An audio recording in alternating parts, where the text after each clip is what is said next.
in the adrenaline and all the processes, the whole movement of anger. You can see greed come into being. See something you want and you follow the reaction. To be aware of that. Of course one can, as it arises.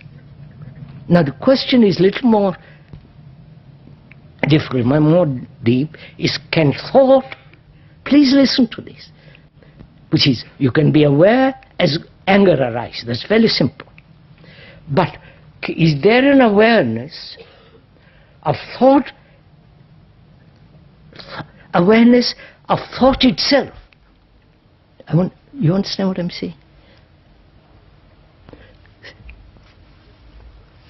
You're thinking now, aren't you? Or are you all absent-minded? You're thinking now, aren't you? Now, as you are thinking, find out if that thinking can be aware of itself, not you aware of thinking. You understand the problem? I wonder if you see this. It is great. This is really great fun if you go into it. Not only fun, it's very, very serious, because we can go very, very deeply into all this. That is, you are thinking about something, about your dress or your look, or what people have said, what you're going to meet, and this and that. Thinking is there. Now, take one thought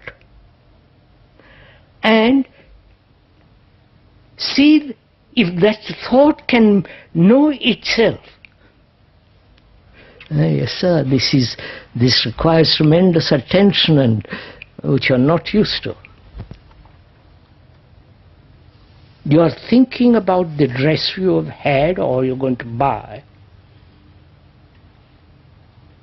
The thought that arises, can that thought say, yes, I'm awake? You understand? I see myself. Itself, not you observe the thought. Because you are also thought. You understand? So you are not aware as thought arises, but thought itself is aware as it comes into being. I wonder if you see this. No. Right? There's one question. The other is, can consciousness be aware of its whole content? You understand? Consciousness, to put it very quickly and briefly, is its content, isn't it? Your belief, your name, your nationality, your prejudices, your opinions, your conclusions, your hopes, your despairs, your depression, your concern about yourself, you believe and you don't believe, you believe in being a British, not British, you follow God, no God. So all that, your anxiety, your fears, all that is the content of you, right? Your sexual demands, your urges, your pleasures, all that is your consciousness. And can that consciousness, please listen to it, be aware of its own content as a whole, not just part? You get the point? No, you can't. You don't do this real meditation, you understand? Not all the nonsense that goes on.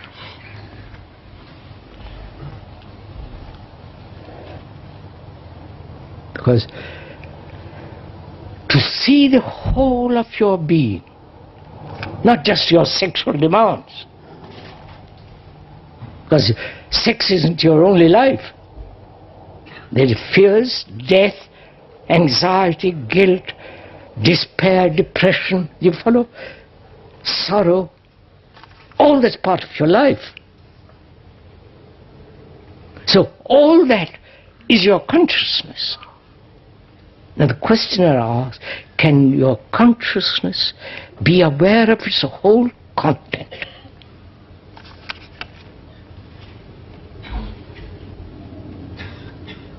That means, can you observe? Is there not you observe, is there an observation of the whole thing?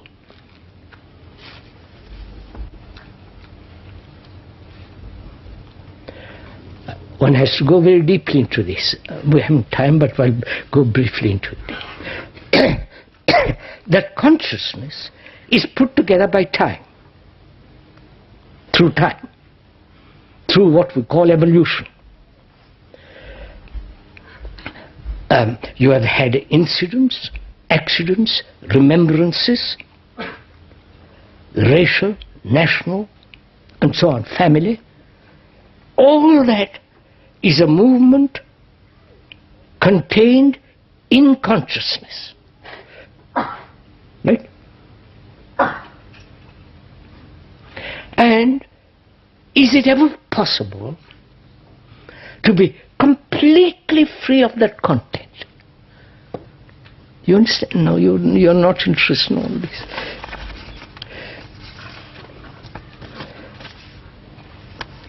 This is really very important, because otherwise we are always acting in the field of the known. The known being the unknown, also the ignorance.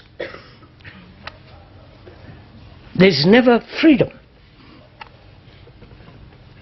That's a man living always in the past, as you do. You may project that past into the future as an idea, as a hope, and so on. But it's still the movement of the past, modified through the present. Right? So, a man who is completely, more or less living in the past, what is his mind? You understand? He may have new techniques, new opportunities to learn other forms of skills, but it is centrally in himself, his consciousness is the movement of the past. Right? So, a man who is living in the past, or a woman, what happens to his brain, mind? He can never be free. So a man who inquires into this very seriously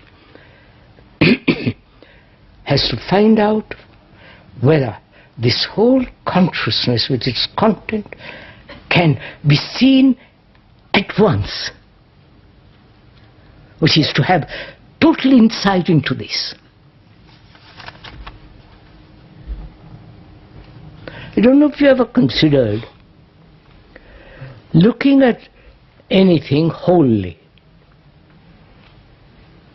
To look at your wife or your girl or your husband, whatever it is, wholly. Not just her face or this or that, but the whole quality of another human being. And you can only do that when the you is not. You understand? When you are not centered here, me. The me is very small, very petty, because the me is the accumulation of all this. So, when you begin to inquire into this,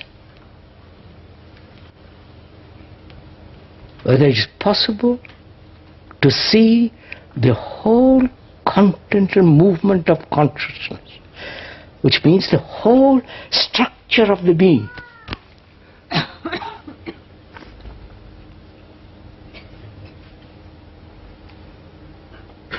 That requires pure observation, you understand?